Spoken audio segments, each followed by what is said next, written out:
E nós, não apenas materialmente, mas espiritualmente também, né? Nós estivemos no Triunfo ontem, né? Havia uma caravana aqui, a maioria estava ali, celebramos a ceia ali também, né? Deus está abençoando, Deus, eu acredito que Ele já aprovou a ida do nosso irmão ali.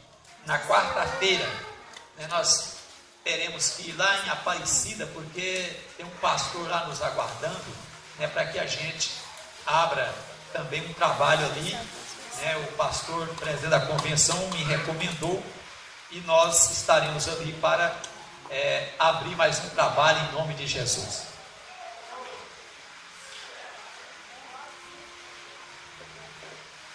Glória a Jesus.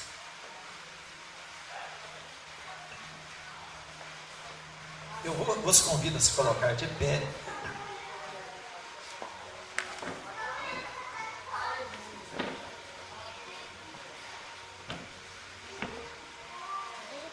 Glória a Jesus. Capítulo 7 de Eclesiastes.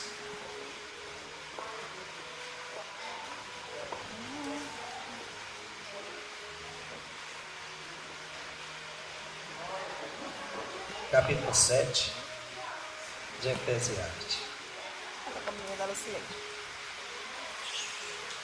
É um texto muito interessante, irmãos.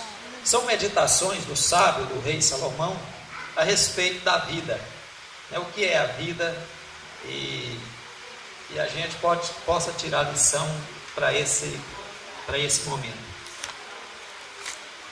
Do verso 11 do capítulo 7, diz o texto assim: amém, irmãos? Quem está me ouvindo, diga amém. Glória a Jesus. A sabedoria protege como protege o dinheiro, mas o proveito da sabedoria é que ela dá vida ao seu possuidor. Atenta para as obras de Deus, pois quem poderá endireitar o que ele torceu? No dia da prosperidade goza do bem, mas no dia da adversidade considera em que Deus fez tanto este como aquele, para que o homem nada descubra do que há de vir depois dele. Tudo isto vi nos dias da minha vaidade. Há justo que perece na sua justiça, e há perverso que prolonga os seus dias na sua perversidade. Não sejas demasiadamente justo, nem exageradamente sábio, porque te destruirias a ti mesmo.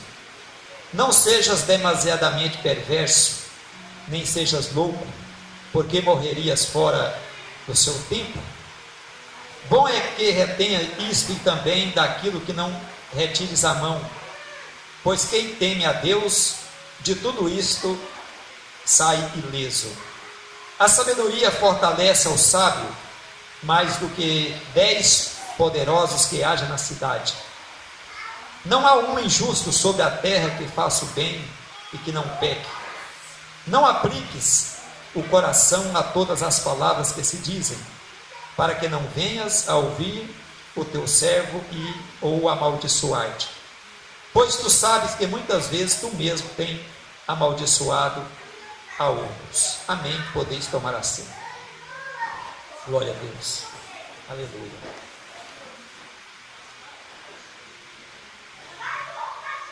Glória a Jesus. Irmãos, o rei Salomão, ele experimentou de tudo o que a vida pode oferecer. Ele desfrutou de fama, ele desfrutou de todos os prazeres que a carne pode oferecer, né? Ele desfrutou de dinheiro, e de eles coisas ele desfrutou. E ele, na sua velhice, foi quando ele escreveu esse livro, ele chegou a uma conclusão, que a melhor coisa é você ter a sabedoria que vem do alto. Ontem nós lemos lá no Triunfo, no capítulo 3, da epístola de Tiago, diz que a sabedoria que vem do alto, ela é uma sabedoria boa. Diz que a de baixo, ela é uma sabedoria diabólica, do ponto de vista quando você aplica essa sabedoria para fazer o mal, porque o homem tem sabedoria para criar coisas boas, né? Mas quando ele aplica o seu conhecimento para fazer as coisas ruins, ele próprio vai se destruir. Mas aqui o rei Salomão, como o homem mais sábio de toda a face da terra, nunca existiu outro igual ele, com exceção do Senhor Jesus Cristo, mas eu estou falando aqui de um homem, né? Jesus é homem e também Deus. Ele foi o mais sábio de todos. Então ele pôde experimentar de tudo isso. Entretanto, ele diz que a verdadeira sabedoria é aquela que é procedente de Deus, para que nós possamos ter vida longa, ou mesmo que nós tenhamos uma vida curta, mas que nós possamos desfrutar da presença dele, né? Do amor dele aqui nessa terra. Então, ele nos aconselha de forma plena nesse livro a respeito da vida aqui. E ele diz para nós nos atentarmos para a obra de Deus.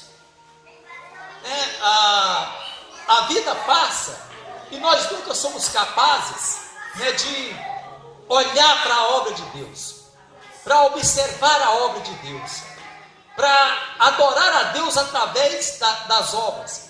Paulo, ele fala que, na verdade, Paulo, ele estava pregando em Atenas, e ele diz que pelas obras da criação a gente conhece Deus. Eu fico imaginando que muitos, né, que se dizem sábios, né, entre aspas, diz que não existe Deus.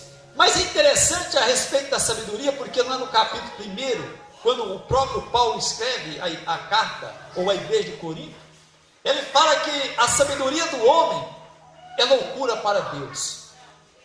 É porque o homem chega num estágio de sabedoria que ele duvida da existência de Deus. Enquanto que Paulo diz que pelas coisas criadas, você já conhece Deus. Porque ninguém pode fazer algo dessa magnitude, a não ser alguém que tem todo o poder, alguém que tem todo o conhecimento.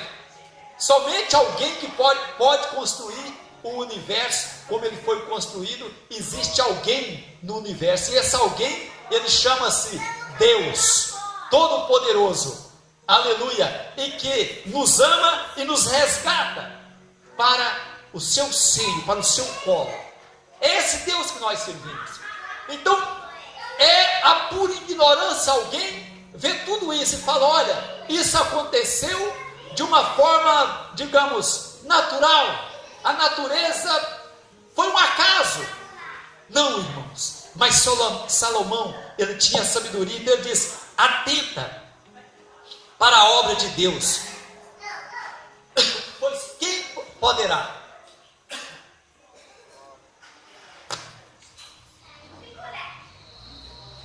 Quem poderá torcer ou endireitar o que ele torceu? Eu vejo o ser humano,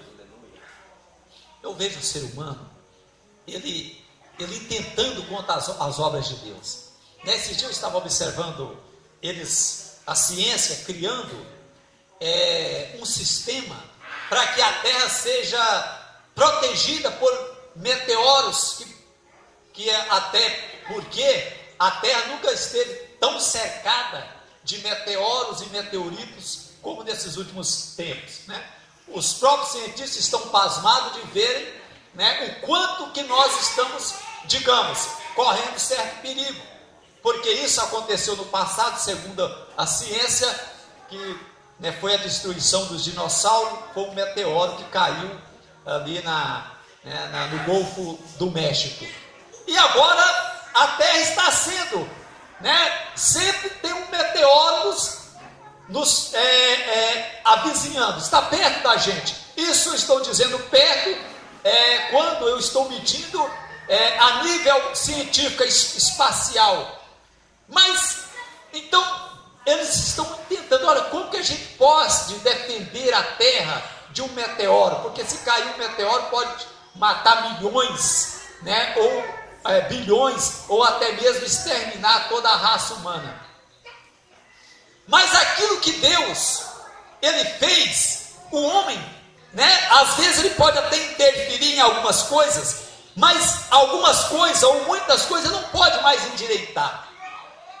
Então seria a maior loucura da ciência. Irmãos, e a verdade é que a Bíblia diz assim, Jesus falou assim, olha, Pai, eu agradeço a Ti, porque o Senhor escondeu essas coisas. O que é essas coisas? Esse comprometimento que nós temos com Deus. O Senhor escondeu, Pai, o Senhor escondeu essas coisas aos sábios, mas revelou aos pequenininhos. Que coisa maravilhosa, né, irmãos? Deus escondeu essas coisas. A ciência, ela progride por todo lado para cumprir a palavra de Deus. Entretanto, eles estão procurando Deus. Olha, nós queremos ver Deus. Nós queremos que o satélite vai fazer com que, vai chegar até Deus. E a gente vai descobrir que existe alguém, mais alguém no espaço. E o crente, que talvez custa assinar o nome, ou às vezes nem consegue, ele sente a presença do Espírito Santo. Ele pode se ajoelhar aqui e dizer, Deus, eu te amo, o Senhor construiu tudo isso. Isso é revelação de Deus, é revelação do Espírito Santo. O próprio Jesus disse, ele falou, olha, ninguém pode vir a mim, se pelo Pai não for enviado. Então, irmãos, por que a gente não valoriza isso? Contempla as obras de Deus. Se tem algo que preenche o meu vazio, digamos assim, é quando eu estou em meio à natureza, ou mesmo na cidade, e começo a contemplar as coisas que Deus criou, e aquilo vai me enchendo e me edificando. Então Salomão, ele aconselha as pessoas a atentar para a obra de Deus, e ele diz que no dia da prosperidade goza do bem, mas no dia da adversidade considerem que Deus fez este como aquele. Quer dizer, não é que Deus permitiu este como aquele.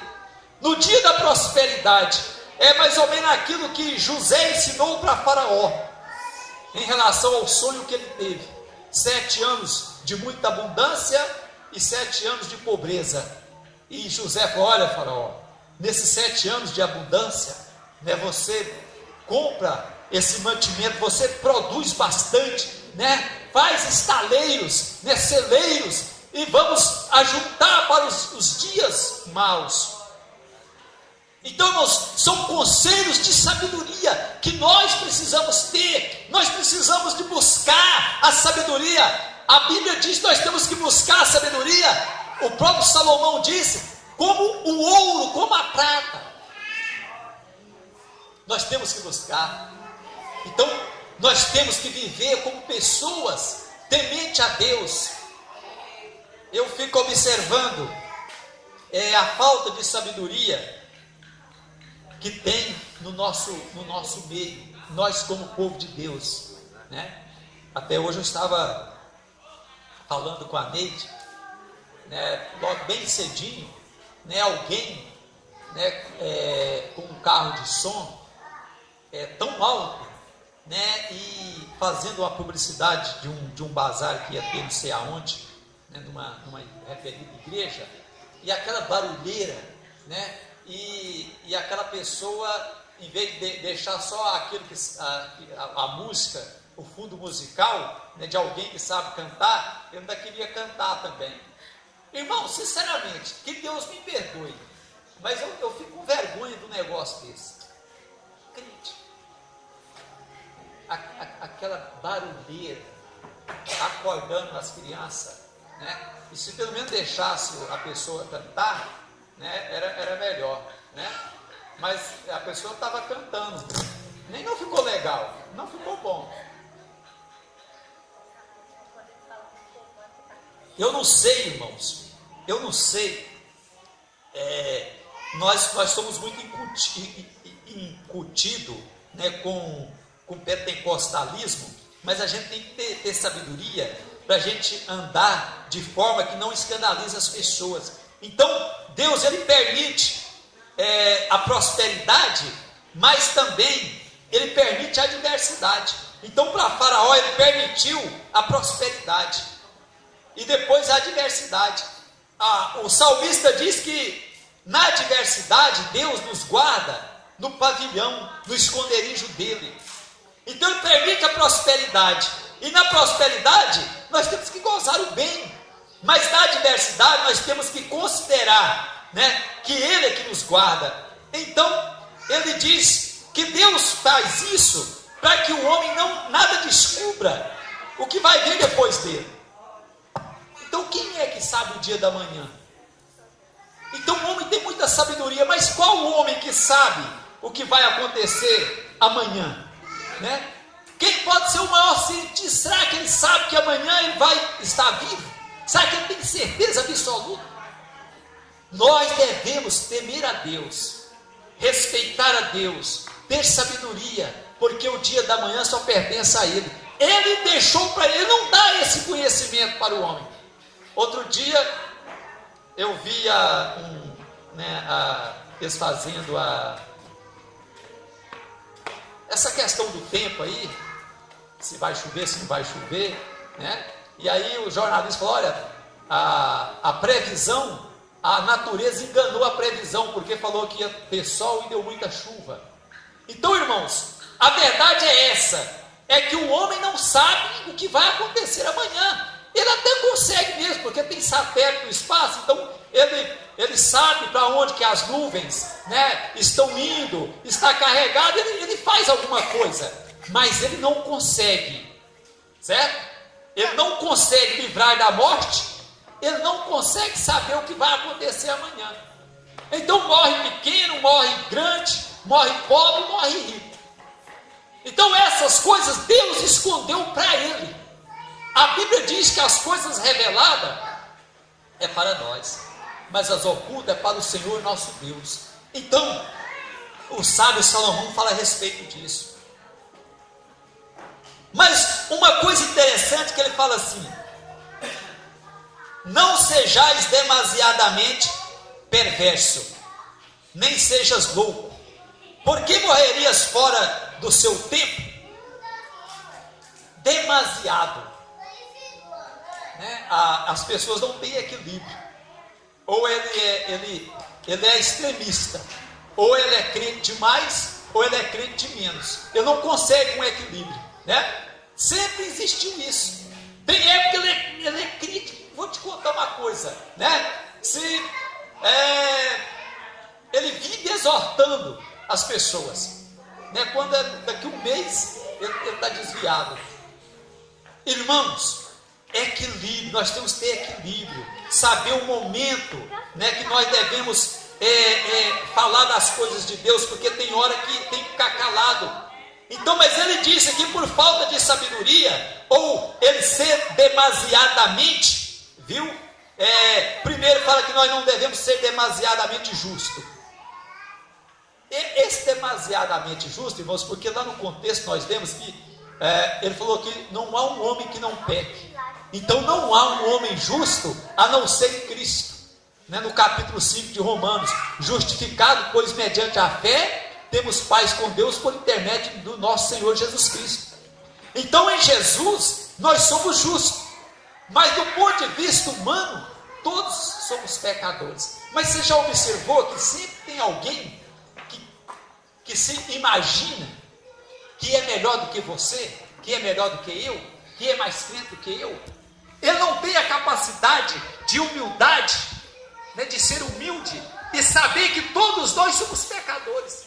Jamais eu posso imaginar que eu sou superior ao Marco. Pelo contrário, a Bíblia fala o contrário. Fala: olha, considere o irmão melhor do que você, ou maior do que você. Então o dia que eu considero vocês melhor do que eu, a gente vai dar certo.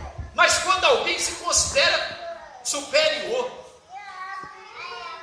estava contando com os irmãos aqui outro dia na terça-feira, né, daquele domingo passado, eu não tive jeito de vir para a igreja, e não dormi também de domingo para segunda, né? E tive um sonho, por um lado interessante, por outro lado muito esquisito, né?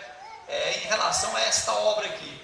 Então o sonho por um lado bom, mas por um lado eu estava com uma dificuldade para contar uma bênção para os irmãos, e não era só vocês, havia uma multidão de gente que eu não conhecia e que era crente, que estava congregando conosco, mas eu não conseguia dirigir aquele culto.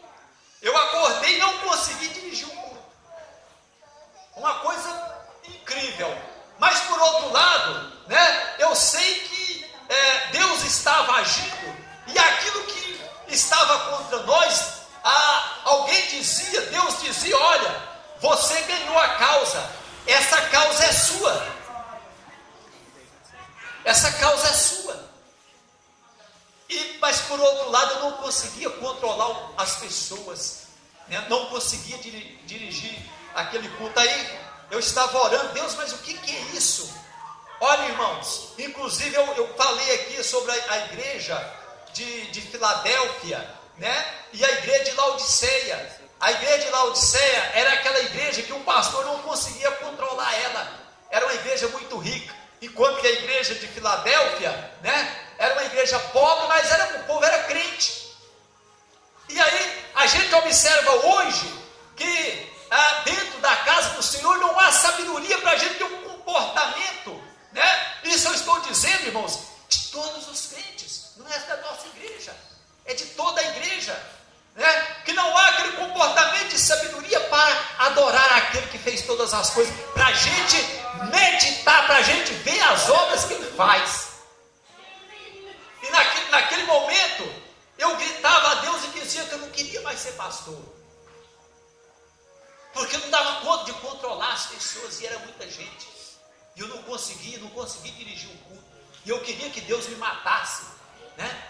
E depois, quando aqui fala que nós não sejamos demasiadamente justos, né? Eu fui pastor de alguém que era justo demasiado, certo? Parece que ele é mais crente do que Jesus Cristo. Apareceu nesse culto de uma forma terrível. Se eu não dava conta de controlar o povo, por outro lado, alguém apareceu, essa pessoa que era muito crente, apareceu com as calças arriadas, no meio do culto. E eu peguei aquele violão ali, ó, esse violão que a gente usa aqui, e coloquei na frente dele. Falei: irmão, você está nu. Ô pastor, eu nem percebi. Isso significa, irmãos, que tem muitas pessoas, como a igreja de Filadélfia, de Laodiceia, né? A Bíblia diz que aquela igreja estava nua, certo? Crente demasiado, crente demais, não tem equilíbrio, né? É difícil você lidar com pessoas assim, é mais crente que todo mundo. Aí apareceu nu lá no culto, né? E aí a Bíblia fala assim para a igreja de Laodiceia. Olha o que Deus faz, o que Deus fala. São crentes demasiado, e Salomão sabia disso. Aí Deus fala assim, ó, olha aqui: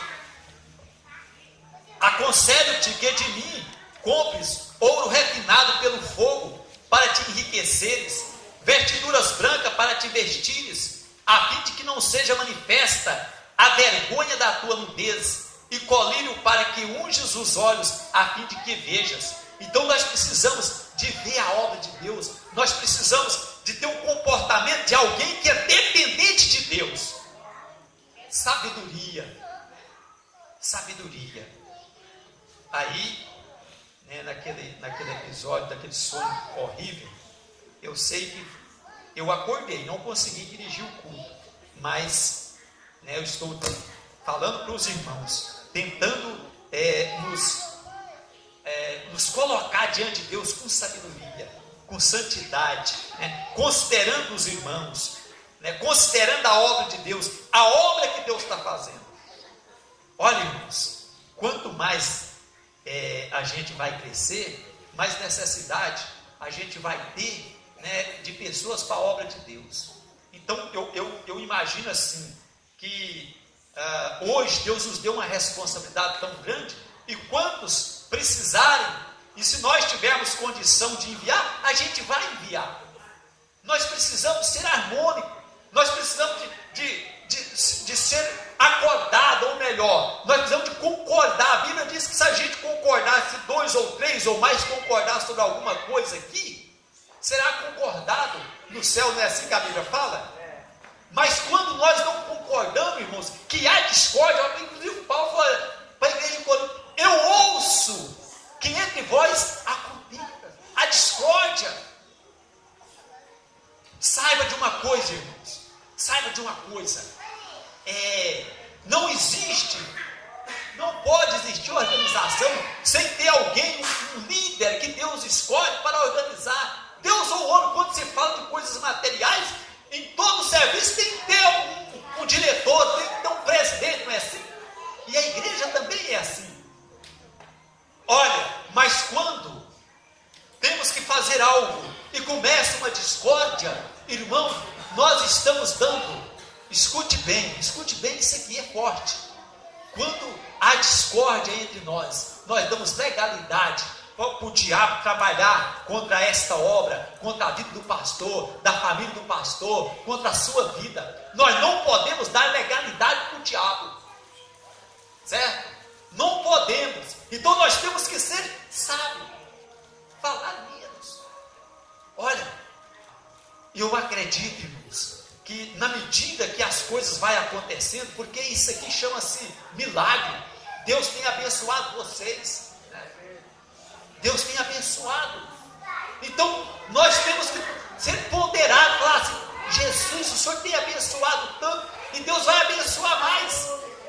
Então, se amanhã precisar de alguém em outro local, e Deus mandar enviar, a gente vai enviar, mas nós temos que falar a mesma língua, senão nós damos legalidade para o diabo. Aí o diabo começa a trabalhar na igreja. Irmãos, coisa difícil é quando a igreja não tem equilíbrio, é quando tem crente justo demais. Não seja demasiadamente justo, né? Tem trabalho que o povo é crente demais, é mais crente do que o próprio Jesus.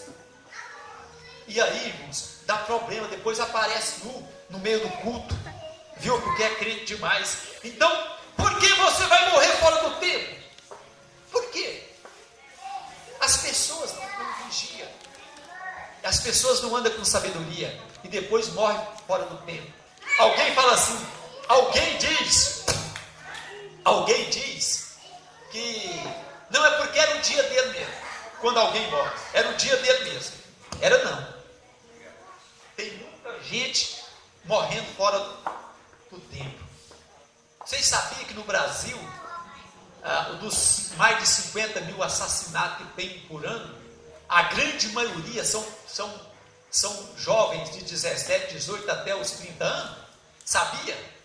Por quê, irmãos? Porque mexe com coisa errada, e aí morre fora do tempo. A falta de sabedoria faz as pessoas morrerem fora do tempo.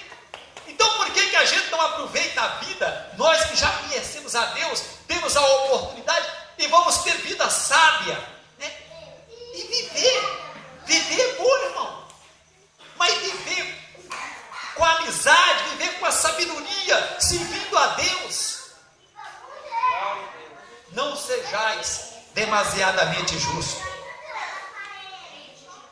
Olha aqui, a sabedoria fortalece ao sábio mais do que 10 poderosos. A Bíblia diz, o próprio Salomão conta a história, né, lá em Provérbios, que havia uma cidade, né, que ela foi cercada por um grande exército, mas naquela cidade havia um pobre, mas ele era sábio, porque ser sábio não significa você é rico de conhecimento, de sabedoria, até porque não é tanto conhecimento, porque conhecimento com sabedoria não tem nada a ver, né? Deve ser primo, porque não é porque eu conheço muita coisa que eu sou sábio. Eu tenho visto muitas pessoas que conhecem, são formadas, né? Conhecem muita coisa, mas não tem sabedoria, age como um tolo. Então aí esse sábio diz que livrou a cidade daquele exército. Alguém sábio, certo? Alguém sábio, um sábio, ele livrou a cidade de um grande exército. Então aqui diz que a sabedoria, olha o que o rei fala, a sabedoria fortalece ao sábio mais do que 10 poderosos, ela nos fortalece, aleluia, poderosos que haja na cidade.